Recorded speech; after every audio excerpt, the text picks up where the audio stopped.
So how can you take off color filters on the iPhone? And let's get started. There might be more places where the color filters might be enabled. Let's start with the situation where some filter is applied over your screen and everything you do is in a different color, right? So in order to change that, just open up the settings, click on accessibility, and then you can find the visual section right there. So you should be able to go inside right here. You should be able to find it to be part of the display and a text size. So it's right there. And we have some inverting options. So that's kind of the first thing to know. Smart invert, classic invert is going to change your colors and apply filters. So make sure you have it turned off. And then we actually have the color filters. So I guess it would be a good idea to turn it off completely or change it to something that you want.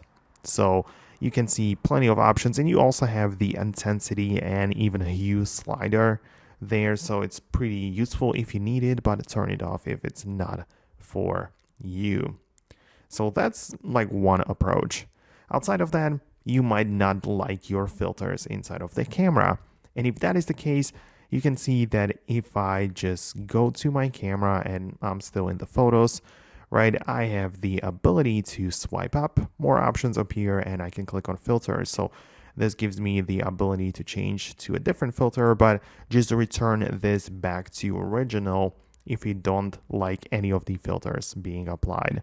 And the same thing if you already have a photo in your gallery which has that turned on, you can also just go to edit and revert it back to the original state, and you don't need to have any kind of color filters applied on your photos as well. So this is going to be about it from me. I honestly hope that I can help you. If you have some more questions regarding this, most definitely subscribe and let me know below about those. Thanks a lot, and I'll catch you later.